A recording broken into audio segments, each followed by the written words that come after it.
ಎಲ್ಲರಿಗೂ ನಮಸ್ಕಾರ ವೀಕ್ಷಕರೇ, welcome back to my channel. ನಾನು ಅನುಶ್ರೀ.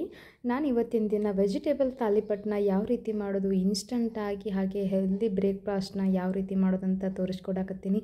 ಯಾರೆಲ್ಲ ನೀವು ನಮ್ಮ ಚಾನಲ್ನ ಸಬ್ಸ್ಕ್ರೈಬ್ ಮಾಡ್ಕೊಂಡಿಲ್ಲ, ಪ್ಲೀಸ್ ದಯವಿಟ್ಟು ಸಬ್ಸ್ಕ್ರೈಬ್ ಮಾಡ್ಕೊಳ್ರಿ. ಹಂಗೆ ಬೆಲ್ ಬಟನ್ ಮೇಲೆ ಕ್ಲಿಕ್ ಮಾಡಿ ಒಂದು ಲೈಕ್ ಮಾಡಿರಿ.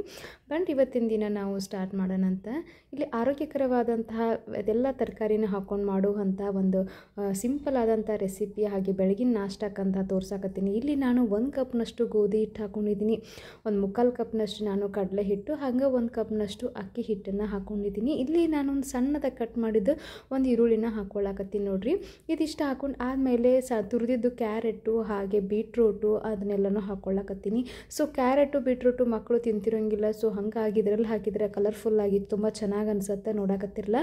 ಇಲ್ಲಿ ಸ್ವಲ್ಪ ಕೊತ್ತಂಬರಿ ಹಾಗೆ ಕರಿಬೇವು, 1 ಚಮಚದಷ್ಟು ಶುಂಠಿ ಬೆಳ್ಳುಳ್ಳಿ ಪೇಸ್ಟ್ ಹಾಕ್ಕೊಳ್ಳಾಕತ್ತೀನಿ.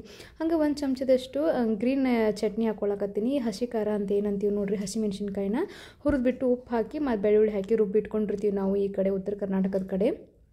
ಅದನ್ನೆಷ್ಟು ಹಾಕೊಂಡಾದ್ಮೇಲೆ ರುಚಿಗೆ ತಕ್ಕಷ್ಟು ಉಪ್ಪು ಹಾಗೆ 1 ಚಮಚದಷ್ಟು ಅರಿಶಿನ ಹಾಕ್ಕೊಳ್ಳಾಕತ್ತೀನಿ. ಇದು ಹಾಕೊಂಡಾದ್ಮ್ಯಾಗ ಮತ್ತು ಒಂದು 2 ಚಮಚದಷ್ಟು ನಾನು ಧನಿಯಾ ಪುಡಿನ ಹಾಕ್ಕೊಳ್ಳಾಕತ್ತೀನಿ ನೋಡಿರಿ. ಇದು ಹಾಕೊಂಡು ಆದಮೇಲೆ ಕಸೂರಿ ಮೆಂತ್ಯ ಹಾಕ್ಕೊಳ್ಳತ್ತೀನಿ 1 ಸ್ಪೂನಷ್ಟು ಹಾಕ್ಕೊಂಡು ಇದನ್ನು ಸ್ವಲ್ಪ ಚೆನ್ನಾಗಿ ನಾವು ಮಿಕ್ಸ್ ಮಾಡ್ಕೊಳ್ಳೋಣಂತ. ಈ ರೀತಿ ಬೆಳಗಿನ ನಾಷ್ಟಕ್ಕೆ ತುಂಬ ಏನು ಮಾಡಬೇಕು ಅಂತ ನಿಮ್ಗೇನಾದ್ರು ಟೆನ್ಷನ್ ಆಗಿದ್ದರೆ ಇನ್ಸ್ಟಂಟಾಗಿ ಈ ಟಿಫಿನ್ನ ಮಾಡ್ಕೋಬೋದು. ತುಂಬ ಈಸಿಯಾಗಿರುತ್ತೆ, ಹಾಗೆ ಹೆಲ್ತಿಯಾಗಿ ಹಾಗೆ ಟೇಸ್ಟಿಯಾಗಿ ಕೂಡ ಇರುತ್ತೆ ನೋಡಿರಿ. ನೋಡಕತ್ತಿರಲ್ಲ, ಇವಾಗೆಲ್ಲ ಪೂರ್ತಿ ನಾನು ಸ್ವಲ್ಪ ನೀರು ಹಾಕ್ಕೊಂಡು ನಾನು ಗಟ್ಟಿಯಾಗಿ ನಾದ್ಕೊಂಡಿದ್ದೀನಿ. ಚಪಾತಿ ಹಿಟ್ಟಿರುತ್ತಲ್ಲ, ಸೊ ಅದಕ್ಕಿಂತ ಸ್ವಲ್ಪ ಗಟ್ಟಿಯಾಗಿ ಈ ಹಿಟ್ಟನ್ನು ನಾದ್ಕೊಳ್ರಿ, ಅಂದರೆ ಲಟ್ಸಾಕ ಗಾವಾಗತ್ತೆ ನೋಡಿರಿ. ಸೊ ಹಾಗಾಗಿ ಇದಕ್ಕೆ ಮೇಲ್ಗಡೆ ಸ್ವಲ್ಪ ಎಣ್ಣೆ ಹಾಕ್ಕೊಂಡ್ಬಿಟ್ಟು ನಾವು ಇನ್ನೂ ಸ್ವಲ್ಪ ಚೆನ್ನಾಗಿ ಮಿಜ್ಜನಂತ ಈ ಹಿಟ್ಟನ್ನು ಆದಷ್ಟು ಚೆನ್ನಾಗಿ ಹದ ಬರುವವರೆಗೂ ನೀವು ನಾದ್ಕೋರಿ. ನೋಡಕತ್ತಿರಲ್ಲ, ಈ ರೀತಿ ನಾನು ನಾದ್ಕೊಂಡಿದ್ದೀನಿ. ಎಲ್ಲ ತರಕಾರಿ ಹಾಕಿ ತುಂಬ ಚೆನ್ನಾಗಿ ಅನ್ಸುತ್ತೆ ನೋಡಿರಿ. ನಿಮ್ಗೇನಾದರೂ ಮತ್ತೆ ಬೇರೆ ತರಕಾರಿ ಬೇಕನ್ಸಿದ್ರೆ ಬೇರೆ ತರಕಾರಿನೂ ಆ್ಯಡ್ ಮಾಡ್ಕೋಬೋದು. ಸೌತೆಕಾಯಿ ಹಾಗೆ ಬೀನ್ಸು ಚಿಕ್ಕದಾಗಿ ಕಟ್ ಮಾಡಿ ಹಾಕೋಬೋದು, ಅದು ತುಂಬ ಚೆನ್ನಾಗಿ ಬರುತ್ತೆ. ಇವಾಗ ನಾನು ಈ ಹಿಟ್ಟನ್ನು ನಾನು ಉಳ್ಳಿ ಮಾಡಿಟ್ಕೋತೀನಿ ನೋಡಿರಿ. ಈ ಸೈಜಿಗೆ ನಾನು ತೊಗೊಂಡಿದ್ದೀನಿ.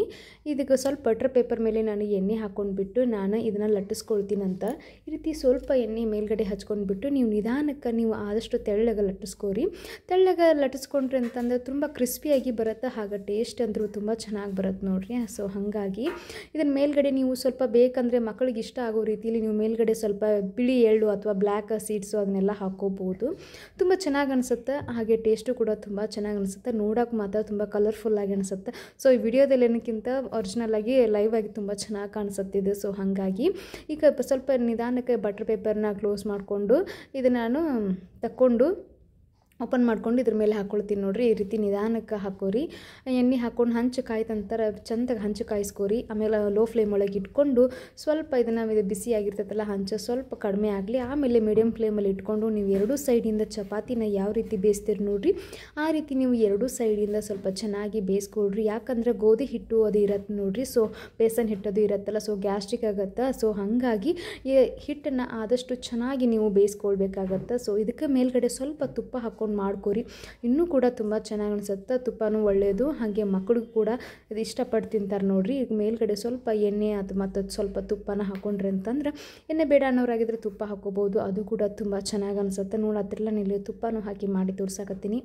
ಈ ರೀತಿ ನಾನು ಈ ಬೆಳಗಿನ ಟಿಫಿನಿಗೆ ನಾನು ಇದನ್ನು ಮಾಡಿದ್ದೆ. ಸೊ ಮಕ್ಕಳೆಲ್ಲ ತುಂಬ ಇಷ್ಟಪಟ್ಟು ತಿಂದರು ನಮ್ಮ ಮನೇಲಿ ಎಲ್ಲರೂ. ಇದಕ್ಕೆ ಬೇಕಾಗಿರೋದು ಕಾಯಿ ಚಟ್ನಿ ಮತ್ತು ಅಥವಾ ನೀವೇನಾದರೂ ಸಾಂಬಾರು ಅದೇನು ಎದರಲ್ಲಿ ಬೇಕಾದ್ರೆ ತೊಗೋಬೋದು, ತುಂಬ ಚೆನ್ನಾಗಿ ಅನಿಸುತ್ತೆ.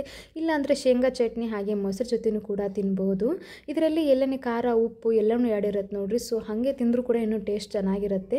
ನೋಡಕತ್ತಿರಲ್ಲ, ನೀವು ಎಲ್ಲನೂ ಪ್ರತಿಯೊಂದು ನಾನು ಈ ಉಳ್ಳಿ ಮಾಡ್ಕೊಂಡೇನು ಇಟ್ಕೊಂಡಿದ್ದೆ ನೋಡಿರಿ, ಎಲ್ಲನೂ ನಾನು ಮಾಡ್ಕೊಂಡು ಇಟ್ಕೊಂಡಿದ್ದೀನಿ. ನೋಡಕತ್ತಿರಲ್ಲ, ಈ ರೀತಿ ಲಾಸ್ಟಿಗೆ ಹಿಂಗೆ ಕಾಣಿಸುತ್ತೆ ನೋಡಿರಿ, ತುಂಬ ಚೆನ್ನಾಗಿ ಕಲರ್ಫುಲ್ಲಾಗಿ ಚೆನ್ನಾಗಿ ಕಾಣಿಸುತ್ತೆ. ಮೇಲ್ಗಡೆ ಸ್ವಲ್ಪ ನೀವು ಎಳ್ಳು ಹಾಕ್ಕೊಂಡ್ರು ಇನ್ನೂ ಕೂಡ ತುಂಬ ಚೆನ್ನಾಗಿ ಅನಿಸುತ್ತೆ. ಇದ್ರ ಜೊತೆಗೆ ನಾನು ಕಾಯಿ ಚಟ್ನಿ ಮಾಡಿ ಇಟ್ಕೊಂಡಿದ್ದೆ. ಸೊ ಇದು ಕಾಯಿ ಚಟ್ನಿ ಇದ್ರೊಳಗೆ ಹಾಕ್ಕೊಳ್ಳಾಕತ್ತೀನಿ. ಭಾಳ ಅಂದ್ರೆ ಭಾಳ ಮಸ್ತ್ ಐತಿ. ನೀವೇನಾದ್ರು ಟೊಮೆಟೊ ಚಟ್ನಿ, ನಿಮ್ಗೆ ಯಾವ ಚಟ್ನಿ ಇಷ್ಟ ನೋಡಿರಿ, ಆ ಚಟ್ನಿನ ಇದ್ರ ಜೊತೆ ಸರ್ವ್ ಮಾಡ್ಕೋಬೋದು, ತುಂಬ ಚೆನ್ನಾಗಿರುತ್ತೆ. ನೋಡಿದ್ರಲ್ಲ, ನಾನು ಈ ರೀತಿ ಹೆಲ್ದಿ ಆದಂಥ ಬ್ರೇಕ್ಫಾಸ್ಟ್ನ ಯಾವ ರೀತಿ ಮಾಡೋದು ಇನ್ಸ್ಟಂಟಾಗಿ ಅಂತ ತೋರಿಸ್ಕೊಟ್ಟಿದ್ದೀನಿ.